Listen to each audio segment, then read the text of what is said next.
Good afternoon, everyone, and welcome to NFL Week 5. This is the No Huddle Fantasy Sports NFL Week 5 DFS Slate Playbook, where we break down in depth the best plays for this upcoming Sunday NFL DFS main slate, both on DraftKings and FanDuel. Everything is discussed NFL DFS in this video, so if you're looking for the best explanation, the best plays, and why for this upcoming main slate, you've come to the right place. Sit back, relax, listen to what I have to say. This is No Huddle Fantasy Sports.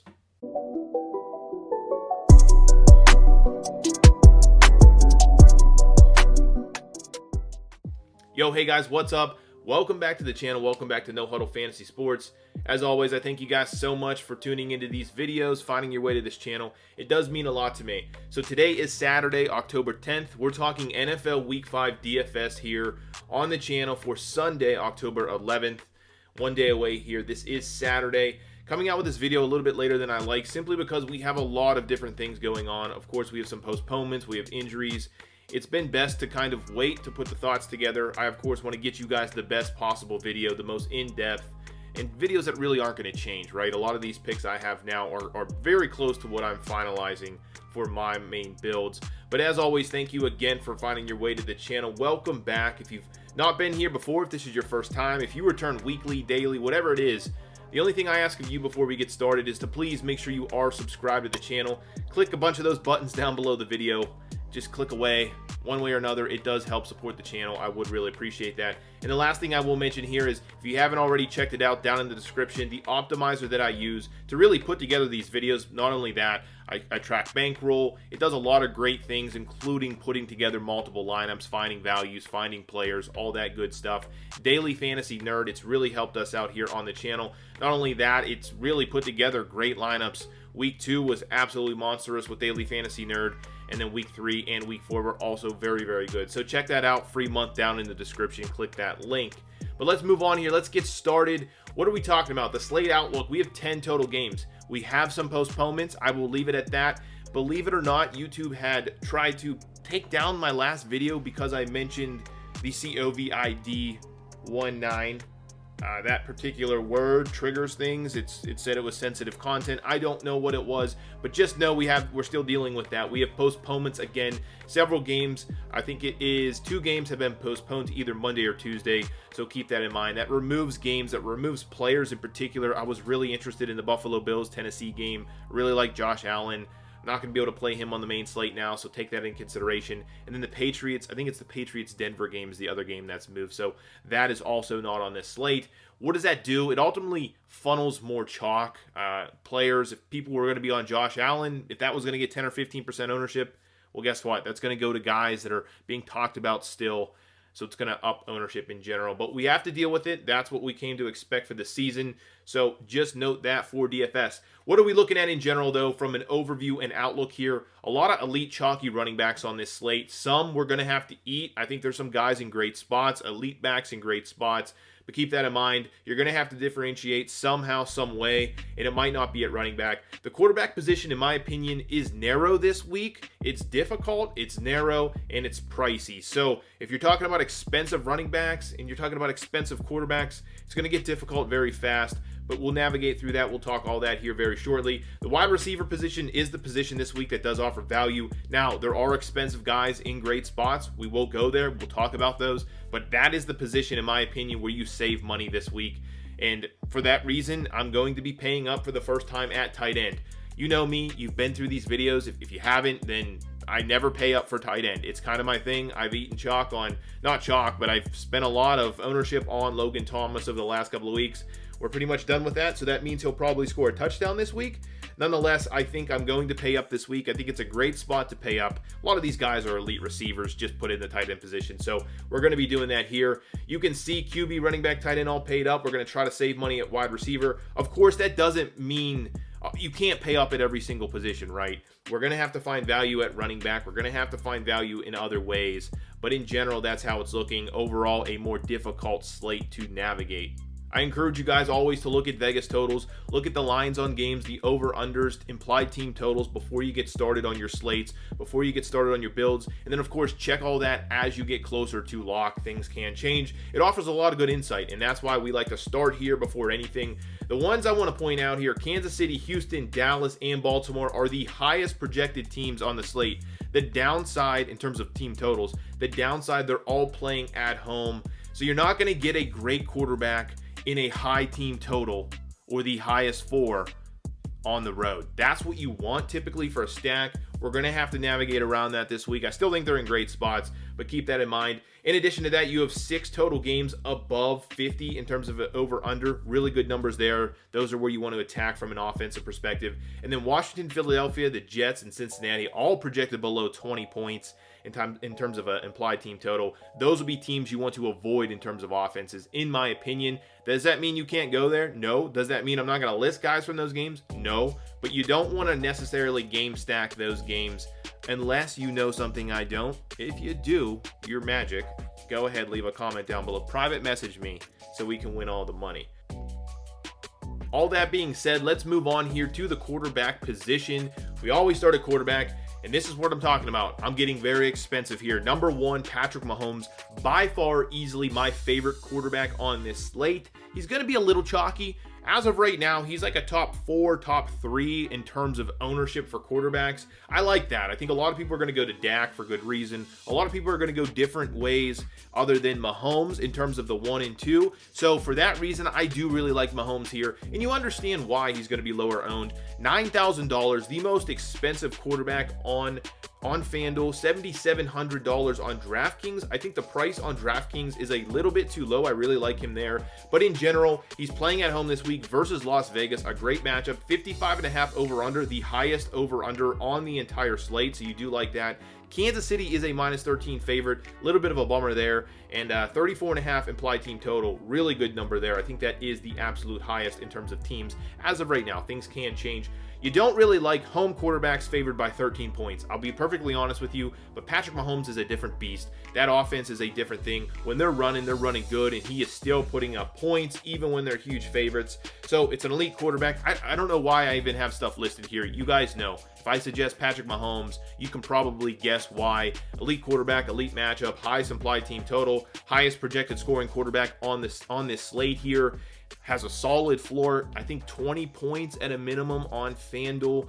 A little bit higher on DraftKings. Week in and week out, even in blowouts, he's still putting up decent totals. Now at this price, we need more than 20 points, for example, on FanDuel. We need a 3 or 4 touchdown game. I think he has that in him this week. Top 5 offensive line versus a bottom 10 defensive line and defensive rush. That means he's going to have time. He's going to be able to sit in the pocket. When you have that much time and you have Kelsey running routes and you have Tyreek Hill running routes, it's going to just demolish a team's defense, a team's secondary. And you can come to expect that from Kansas City, but that's what you're dealing with here. Not only is it an elite quarterback with elite weapons, he's in an elite spot versus a really bad secondary, a really bad team that cannot get after quarterbacks. There's a huge pass block advantage, plus 31% according to Pro Football Focus. Still playing into that same, not going to get touched type of narrative. Elite offensive weapons, I already talked about that. Las Vegas secondary too. If you want to talk about one of the worst secondaries in all of football, all of the NFL, that is definitely Las Vegas. They're ranked or graded 31st out of, if you didn't know, 32 total teams according to Pro Football Focus. They're young. They've drafted players that are hurt, cornerbacks that they were high on, first, second, third round picks, and cornerbacks got hurt already. They are just beat up. They're young. They really don't have anything in that secondary to stop, let alone any team, let alone this Kansas City Chiefs team. So do have to like that there. And I will mention, so the concern, of course, is it's going to be CEH, Clyde Edwards-Helaire. A lot of people, chalky running back. A lot of people are going to go there. We will go there if we're not playing Mahomes, by the way. I'll mention him at the end. But a lot of people are just going to look at that and probably bump Mahomes down just a little bit. And I think if you look into it, his last 32 games, this is a little obscure here, with a spread of greater than 10. So they're huge favorites, and a team total still above 32. His floor has been about 25. So you have to still like that. He's still going to put up points. When they score, he scores. That's typically how it goes. Hopefully we can get a big game out of him. I think it's a really safe play if you're playing cash games. In addition to that, for GPP, I still really like him. If he's not going to be the #1 owned quarterback, kind of floating that 3, 4, 5 range in terms of ownership, I will go with Patrick Mahomes. The other guy here is a more risky play. I have Kyler Murray listed here as my number 2 quarterback. Will he be my number 2 quarterback? I'm not positive. I actually don't even know if this is my number 1 and 2 when it's all said and done. Last week I had Dak, or 2 weeks ago I had Dak at number 2. He became my number 1. It worked out. I play off ownership as the week progresses. Really, Sunday morning, I'll take a final look at ownership. Just to let you guys know, though, these guys will be in my top 4. I play 4 quarterbacks, but we'll see how it ends up playing out. I will mention this. As of Saturday, these are my number 1 and 2s. Kyler Murray, number 2, $8,300 on FanDuel, so you're saving some money. $7,200 on DraftKings, playing on the road at the New York Jets, 47 over-under. Not the greatest over-under. We like above 50, especially in 2020 when all these teams are projected above 50, all these games. I'll still take 47. I think it's okay. The good thing here is he is playing on the road. He's one of the few quarterbacks I like that are on the road this week. I always like that from a stacking perspective, from a game flow perspective. Arizona, though, is a favorite on the road at -7 at some books, -7.5 at other books. Just depends where you look at it. Nonetheless, a touchdown or more favorite. So a little bit of a bummer there, but I still like it on the road. 26.8 in terms of an implied team total. Again, not the greatest, not above 30 like some of those other teams, but still not bad. It's 25 and up. That's kind of where we were last year in terms of looking for totals. So I still like that number. Week 4, he was not very good. I think he only threw for about 130 passing yards, 135 yards, whatever it was. He still added 75 yards on the ground though, and that's kind of the MO with him this year. I'll be honest with you, in terms of quarterback play, he has not been great. In terms of fantasy play, he's been okay because of his rushing ability. So what does that mean? He offers a solid floor with that rushing ability. Week floor, man. A lot of floors here. In week 4, I think that showcased his floor game. And again, that's due to his ability to run the ball, how often he runs the ball, and what he's been doing on the ground when he does run the ball. They're committed, though, right now to getting the passing game going. I've really looked into this all week long. I've tried to pay attention to some of the narratives, what the coaches are saying, what Murray's saying. They are a little upset of how bad offensively they've been, particularly in both the run game and the passing game, but they've called out the passing game. They want to get it going. I think this is a great spot to do that. I think they're going to be committed to that. Again, that narrative playing into his favor, into the DFS play here. Offers that solid floor with the rushing. He's at 32 attempts and 265 rushing yards on the season. Those are crazy numbers. I mean, you have a lot of quarterbacks this year that are doing really well on the ground. He being one of them. Kind of those Lamar Jackson numbers you expect. Obviously not 15 rushing attempts a game, but still really good numbers so far this year on the ground, giving him that solid floor. And then the passing, if he gets a 200, 300 yard game, which is definitely doable, going to have a lead upside here. Offensive line, defensive line, pass blocking advantage. Again, like that number, just showcases that we shouldn't have to worry about him getting pressured too much at plus 22%. It is the second highest paced game on the slate, meaning more plays, more volume, more opportunity for scoring in fantasy. Have to like that. The New York Jets secondary, really bad here. Overall graded 24th by Pro Football Focus. You watched them last week. They basically just allow every ball to be completed. There's a particular cornerback I'll talk about with the pairing for Murray that you throw to him and he gives up a completion. That's just how it works.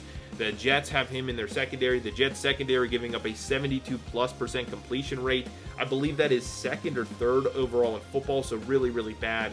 Just a bad secondary. You saw last week Denver in their third string quarterback, I wouldn't say have their way, but do very well against that same secondary. So I do like Kyler Murray. My 1 and 2, Patrick Mahomes, Kyler Murray.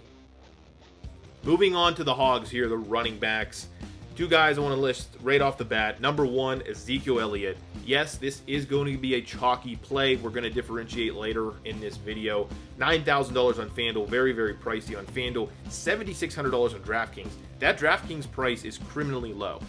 Maybe not criminally low, but he should be $8,000 or more. He is priced too low on DraftKings. He's going to be uber chalk on DraftKings. He's going to be one of the top 5 owned players overall on FanDuel. Just keep that in mind in week 5. He's going to be chalky. Nonetheless, this is chalk I'm going to eat here. I mentioned price too low on DraftKings, so make sure you get exposure to him, should you like it, over on DraftKings. Why I'm looking at him, why I like him, a lot of different reasons. A, it's Ezekiel Elliott. He's an elite back, elite. Doesn't matter what matchup he's in, he's matchup proof.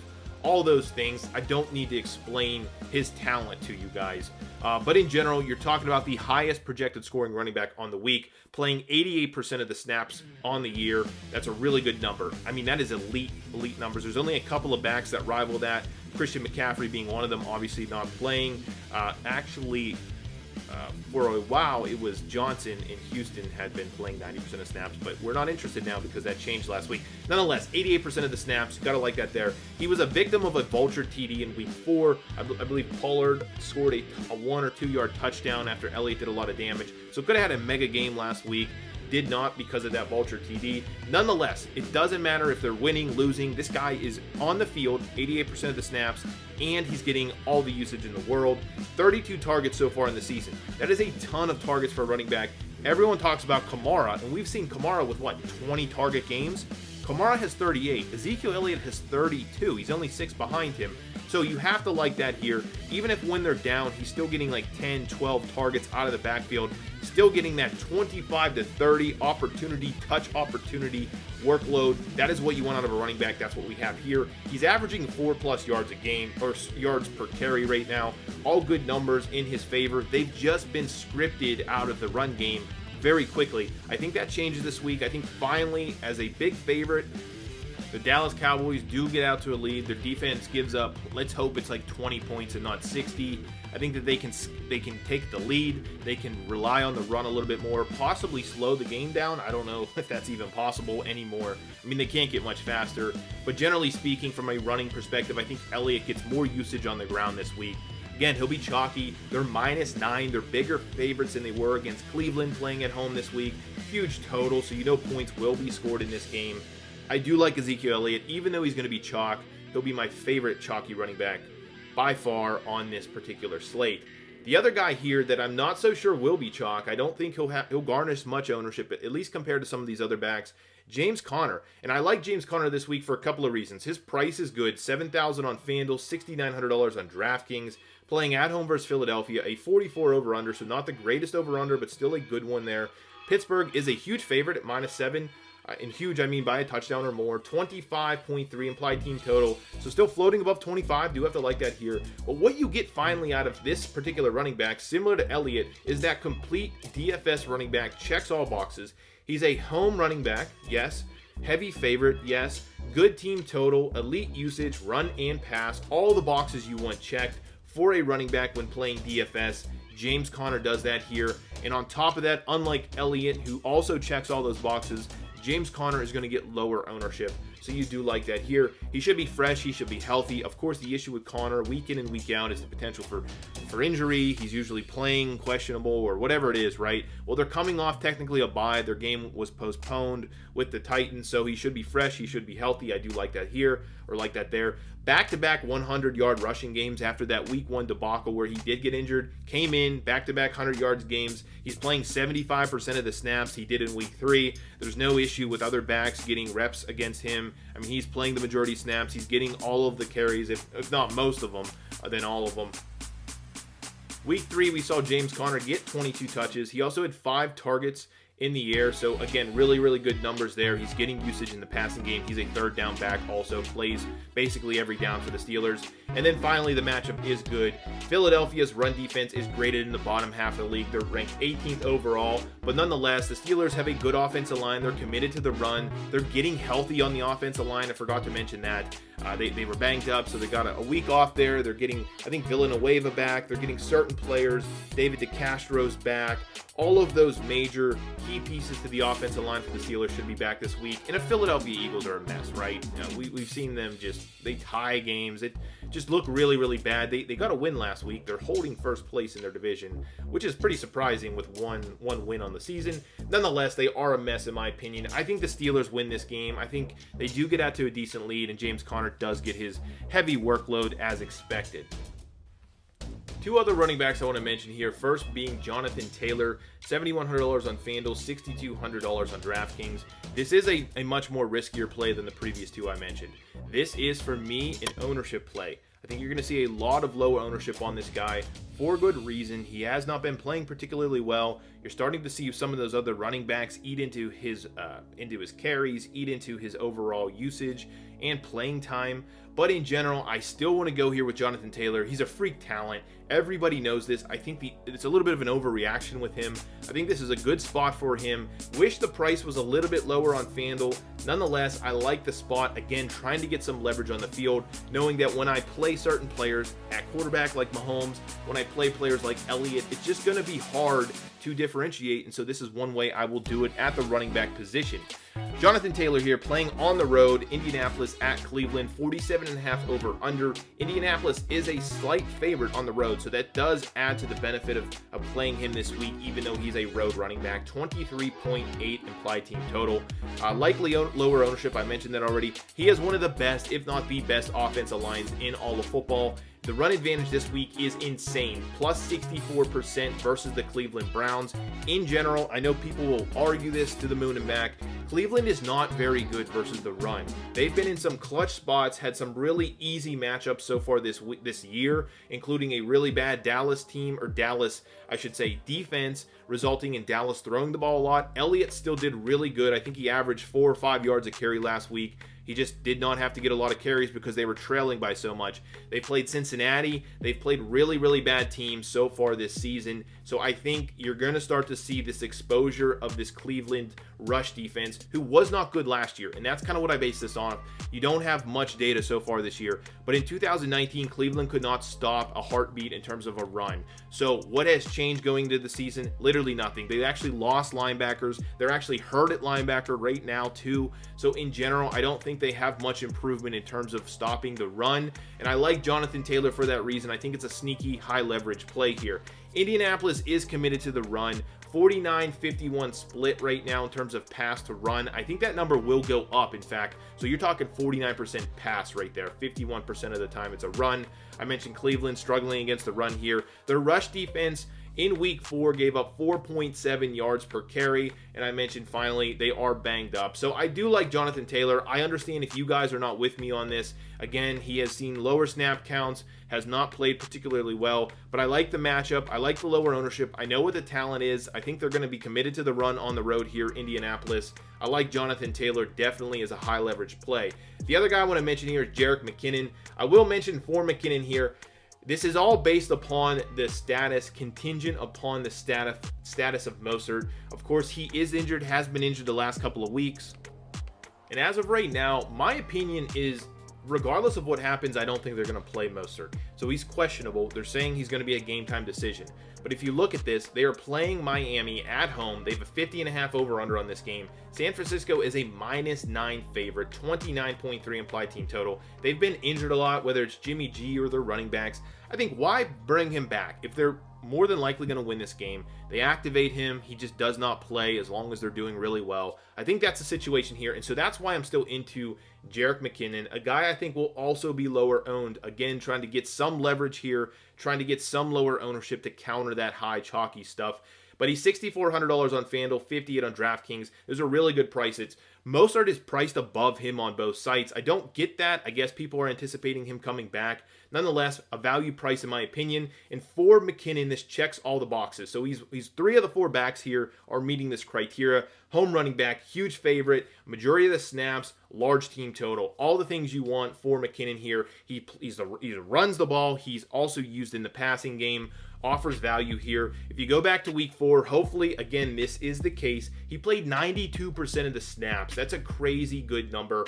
That's what we want out of a running back. And for such a small price, I do love that for McKinnon here. I mentioned he gets the passing game usage out of the backfield. I believe that's how he scored a touchdown last couple of weeks, whatever it was. Jimmy G's return this week should help that offense, should help it move a little bit more smoothly. They are not playing very well with backup quarterbacks. Nonetheless, McKinnon has done well.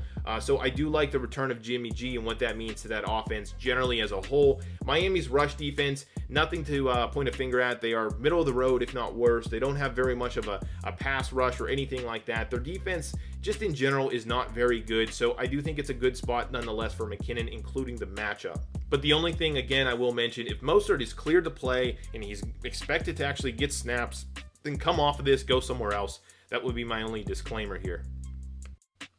All right, so let's talk wide receivers. I'm going to start with DeAndre Hopkins. This pairs directly, obviously, with my Kyler Murray call earlier. I always stack, right? Stack and come back. That's kind of the plays with all of my stuff. $8,700 on FanDuel, the most expensive wide receiver. $7,900 on DraftKings. He's playing on the road against the Jets. Everything I mentioned, the same for Hopkins as it is for Murray. 47 over under. Arizona is a favorite, a decent favorite on the road here with a 26.8 implied team total. A lot of good things for DeAndre Hopkins. Obviously, the usage for him is insane. He's an elite receiver. All the things you want out of a receiver. Pro Football Focus has him graded as a top 5 receiver on the year. Naturally, one of the best receivers in the NFL. Top 5 in red zone targets on the year. Top 10 in route yards per route run with 2.51. He has an insane 34% target share on the year. That's number 1 in the NFL. He's projected to be lower owned, which is crazy. And again, the reason I really like him, I like stacking him with Murray. He's not going to be one of the highest owned receivers or highest owned players on this slate in a great matchup. So for that reason, I really like Hopkins here. An elite matchup, as I mentioned, with that Jets secondary. The top 10 wide receiver cornerback matchup from Pro Football Focus, plus 36%, namely because of who he's probably going to be matched up against. New York Jets cornerback, if I'm pronouncing it correctly, Desir, 65% completion rate against this guy. I've talked to friends about him. He played previously in Cleveland. He is not good. He has not been good at all. In 2019, it was 65%, and I think last week, if you watched that Denver game,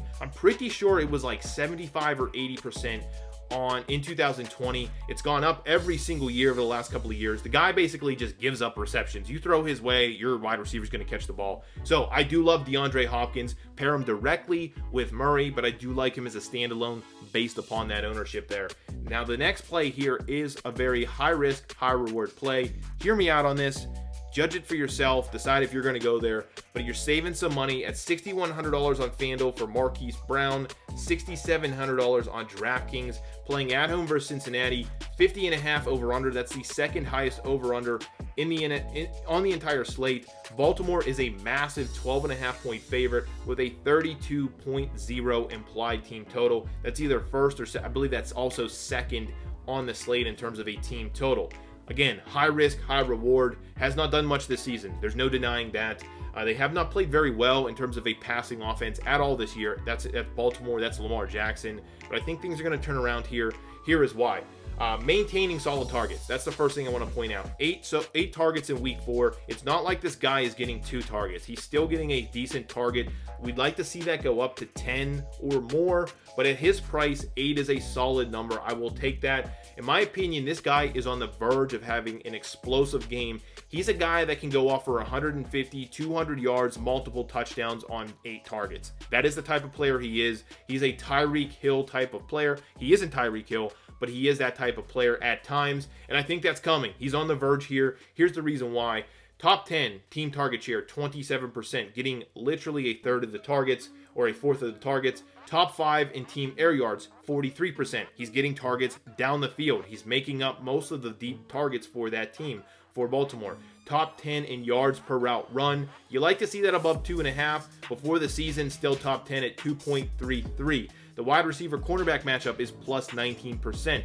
And finally, Cleveland's pass rush is really, really bad so far this season. Baltimore is a good offensive line. There should be plenty of time for Lamar to throw the ball. We shouldn't have to scramble a lot. You have Marquise Brown doing his damage. With all that time in the backfield for Lamar, I think Marquise Brown can break free a couple times. Add all of that together, I think this guy is just, all the peripherals are there, all the numbers, all the stats are there. He just has not put together that game yet. This could be it against Cincinnati. The downside, of course, is they are huge favorites. They run the ball, all that type of stuff, right? Well, week 1, they were huge favorites against Cleveland. Marquise Brown, Andrews, Lamar all still did major damage through the air. I'm not worried about that for this spot. Marquise Brown is my really lower owned, high risk, high reward play on the week at the wide receiver position. Couple guys I still want to mention here, though. 4 wide receivers. Darius Slayton. A lot of people talking about him. I'm surprised at his ownership. We'll talk about that in a second, but $5,800 on FanDuel, $48 on DraftKings, so you're starting to get into some value plays here. He's a road underdog in Dallas, 54 over-under. The Giants are +8 going in. Decent underdogs here, 22.3 implied team total. Not the greatest here, but as a road underdog wide receiver, you'll still take it. They should throw the ball a lot, of course, on the road in Dallas. And of course, you have that Dallas secondary, which has been getting torched all season. Top value wide receiver, in my opinion, on this slate. He's top 10 in the NFL so far in team air yards at 36%. Again, a really good stat. It means he's basically not just getting like screens and stuff. The guy is getting targeted, and he's getting targeted down the field. He's making up the majority of the yards for this particular team, nearly basically a third of the team's total, so really good number there. The New York Giants, 67% pass run ratio. That's actually second in the NFL, just behind the team they're playing, that's Dallas. So they're throwing the ball a ton. Again, good for these receivers, especially Darius Slayton, their best receiver in my opinion. There's basically zero run game. They lost Saquon Barkley. They've done nothing with Freeman. They should continue to pass the ball, especially on the road here as an underdog, big underdog in Dallas. Surprisingly, around 9 and 10 in terms of a wide receiver ownership. So by that I mean he's going to be the 9th or 10th owned wide receiver. I'll take that. I think that's a great spot to pick up Darius Slayton, a value receiver. I think that gets you some leverage against the field here. It's an elite matchup against Dallas. I don't think I have to tell you that at this point. Dallas is just getting torched by literally every receiver and every quarterback in the league so far. Will things change at some point? Will there be a bad game against that Dallas secondary? Yeah. But I think picking one player, Darius Slayton here, you can't go wrong with the price. The matchup is plus 17% in terms of wide receiver cornerback, according to Pro Football Focus. And then that secondary at Dallas, the final thing I'll mention with them is they are graded by Pro Football Focus 30th in the NFL out of 32 teams. So really bad numbers all around. I think Darius Slayton, that passing offense, I don't know if it'll explode, but I still think he'll get a good amount of targets. And he has the potential to blow up for that $5,800, $4,800 DraftKings price tag. The other guy here is kind of my comeback player for that game with Arizona, Murray, Hopkins. That's Jamison Crowder, $6,300 on FanDuel, $58 on DraftKings. So he isn't the cheapest receiver on the board, but I still like him. I have some interest in him. There's not very many players I'm interested in coming back in that game, and I always like to have that comeback player. And by that, I keep saying it. What I mean is, if you stack Murray and you stack Hopkins, you want to expect that that game stays close, and there's a lot of back and forth. That's a good correlation. So you need a Jets player to come back in terms of a GPP stack. That's how I treat almost every single stack of mine. So Jamison Crowder is my guy there. There's very few receiving options for the Jets at this point. They are really, really bad in terms of their wide receiving core. They're really banged up. They're really injured. They're starting to get healthy, but of course they lost Darnold.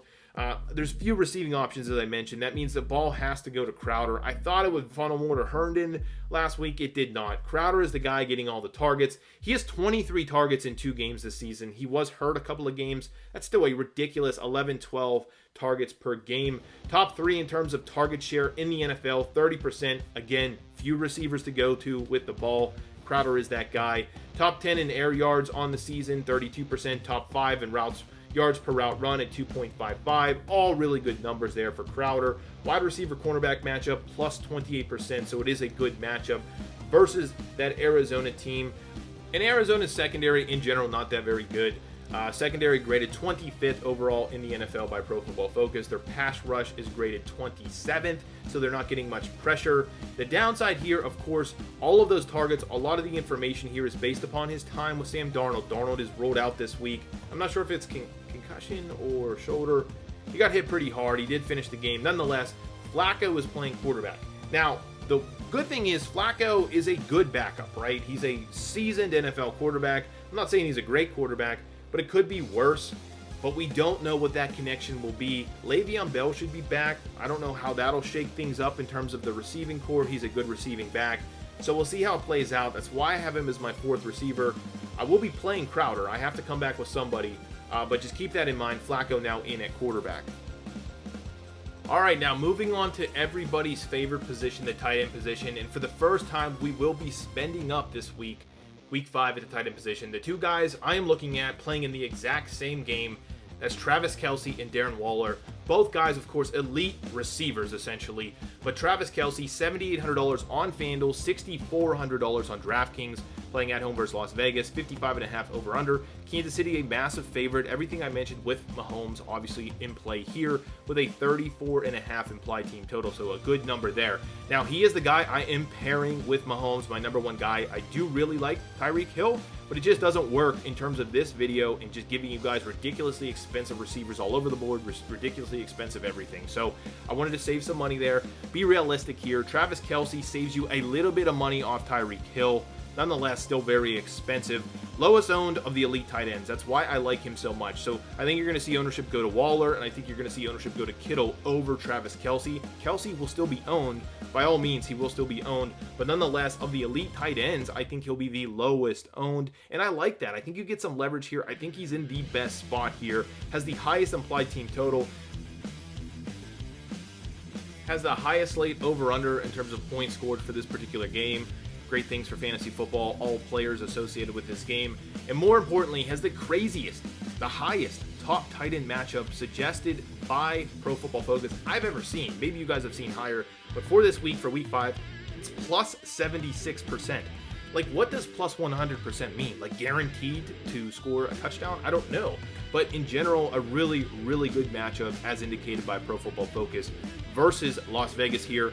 He is the highest projected scoring tight end, even though he's the 3rd or 4th highest projected owned tight end. No less than 70 receiving yards on the season or 6 receptions in any single game. So really solid floor by Travis Kelce, even in blowouts. He has 6 red zone targets on the season with 2 red zone tight ends. You like to see that. Mahomes goes to him often, frequently, including the red zone. 23% target share and 23% team air yards on the season. You take those numbers and you consider it's a tight end, and that is just wild in my opinion. So obviously Travis Kelce in play every week. Really, really like him this week though. Definitely pairing him with Mahomes. And then to come back in that game, I'm coming back with Darren Waller, $6,800 on FanDuel. So saving $1,000 at tight end, $5,900 in DraftKings. Very, very likely I will do 2 tight ends a lot this week in GPPs. I think it works very well and it gets you some leverage against the field. He's playing obviously the opposite of Travis Kelce in Kansas City, super high over under. Las Vegas is a massive underdog, so they should be throwing the ball more. The only downside is not the greatest implied team total, but I still like it. Darren Waller is just eating so far this year. Favorite comeback spot, favorite comeback player against that Kansas City Mahomes stack. Essentially is a number 1 receiver just like Travis Kelce. If you exclude New England, we all know the story with New England. They take away your best player, they take away your favorite weapon, whatever it is. So you remove that New England game, Darren Waller is averaging 12 targets a game. That's on pace with players like DeAndre Hopkins. So for $6,800, 59 on DraftKings, you're getting an elite receiver that you can plug into the tight end spot. Really, really good thing there. 7 red zone targets on the year, more than Travis Kelce. 24% team air yards on the year, more than Travis Kelce. All those numbers are top 3, I believe, at the tight end position. 29% target share, though, which is by far number 1 in terms of a tight end. And it's really, really, I think, what did I say? Hopkins was 34%. I mentioned Hopkins because his numbers are insane. Darren Waller's not much far behind him as a tight end. I'll go back to 2019 to give you some context here. Playing in Kansas City, 9 targets, 7 receptions, 100 yards. I think he can do the same thing here, if not more, with more of a target share. Las Vegas is going to have to pass the ball to keep pace. We know this. That's how the game's going to unveil itself. Las Vegas is going to have a pace-up game in addition to that. They play pretty slow, so keep that in mind. Darren Waller's getting 12 targets a game in pretty slow-paced games. Should be a pace-up game slightly, pace down a little bit for Kansas City. You could see 13 or 14 targets here. I do really like Darren Waller. And finally, I'll mention here, similar to Travis Kelce, has a really good matchup according to Pro Football Focus. 4th best in terms of tight end at plus 42%. So all good things here for both of these tight ends. I definitely will be paying up the tight end this week for the first time this season. I think it's a good spot here. So just get ready. Logan Thomas is probably going to put up 100 yards and 3 touchdowns because I'm not playing him. But we'll save that for another video. So we covered all of the main plays here. I do want to talk, as always, some other highlights. I really like Dak Prescott. I really like Matt Ryan. Both quarterbacks in play this week. Dak Prescott, 500 yards last week. That is in play every single week if the game gets out of hand, which it has every single week. So definitely not going to ignore him. I think he's going to be... It's tough to tell right now. I think he's going to be the highest owned quarterback, but I've seen him not projected as the highest owned quarterback. So my top 4 quarterbacks, just to remind you guys, Patrick Mahomes, Kyler Murray, Dak Prescott, and Matt Ryan. Those are my 4 plays right now. Unless something crazy happens, those will be my only 4. I'm not sure how ownership will play out on my end. I really like what I have right now listed, but again, if I see Mahomes bump to number 1 in 20% ownership, I'm coming off of him. That's just how I play GPPs. Just to give you guys some context here. Bridgewater, Watson, people talking about them a lot. I won't go there, but I just want to throw them on this slide for you guys to look at. They're in good spots. That's basically the bottom line with them. Clyde's, Edwards, Hilaire. In all of my Mahomes lineups, if I'm not going Zeke, if I can go Zeke and him, I will, but I do really like the spot for him. If Mahomes doesn't go off, it's probably because Edwards Hilaire did, so keep that in mind. David Johnson, I would highlight him, but man, he had like a 50, he dropped from like 90% usage, 90% snap counts last week to the other Johnson getting more involved, coming in healthy, and you saw it like 50-50. So we'll see how that plays out. New coach, fired O'Brien. I don't know if I'll go there. Good price on him nonetheless. Josh Jacobs, if you want to come back with another player in that game. Just a tough spot on the road, huge underdog. James Robinson, do really like him for Jacksonville. Kind of game script proof. Catches a lot of balls out of the backfield if they go down, 3 down back.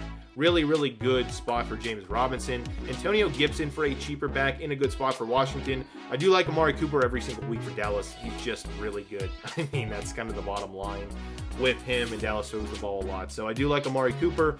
Calvin Ridley. Again, I like him with Matt Ryan. I like him if Julio doesn't play. I love Calvin Ridley. I'll be getting a lot of exposure. I still like him with Julio Jones playing, though. I do really like that spot for that Atlanta game. That Atlanta-Carolina game could turn into a shootout. I don't think there's going to see much ground and pound in that game. I do like Calvin Ridley. Tyreek Hill, talked about him already. Do really like him with my Mahomes. Just couldn't fit him in the plays I was giving out. It just didn't make sense. Coming down the list a little bit here, Robbie Anderson for Carolina. Definitely like him over DJ Moore. He's been the receiver to have in that Carolina offense. But both Moore and Anderson in play this week versus a pretty bad Atlanta secondary on the road. Juju Smith-Schuster, I like him over Deontay Johnson. I like both, but I think Juju has the better matchup. Plays more inside at times for Pittsburgh, so I do like him when I'm not playing Connor. Will Fuller, good spot for Houston if you like Watson. George Kittle, Evan Ingram, Hayden Hurst, all tight ends in play this week. All tight ends I really, really like this week. Talked about him spending up. Hayden Hurst is about the cheapest as I'll go if he is the cheapest. I think all of those tight ends are in play. And so that wraps up all of the players I want to talk about for week 5. Things will change. Make sure you check everything from injuries to postponements to the Vegas lines and everything as it gets closer to lock. It's on you guys for that particular end of it. Hopefully you guys enjoy these videos. I will mention, as always, down below in the description is Daily Fantasy Nerd Optimizer. Some of you guys have already signed up for it. If you have, you've probably been successful over the last couple of weeks. It's been killing it for me. You can track bankroll. You can look at stats. You can basically do anything you want, include build lineups, 150 lineups at a time through the optimizer. You get a free month. Affiliate link down in the description. You clicking it, just clicking it and signing up for a free month does in fact help this channel, so I would really appreciate that. But outside of that, I thank you guys as always so much for tuning in. This video might sneak in under 40 minutes. I'm not sure if it will. Hopefully it does. Nonetheless, again, thank you guys for tuning in, hanging in there for me. As always, I'll quickly mention, please make sure you are subscribed to the channel. Please make sure you give these videos a like, share them, all that good nonsense. Click a bunch of buttons down below. It's the easiest, most free way on your end to help support this channel. I put in a lot of time. I do work all week long to get these videos ready. So hopefully they're helping you guys. We've been crushing it, but more importantly, you guys enjoy these videos. Leave me some comments down below if I've missed any players or if I've missed any good spots, anything like that. I'd really like to hear, even your disagreements. Leave some comments down below. But besides that, thank you guys as always for tuning in. Good luck this weekend in week 5, and I will catch you in the next video.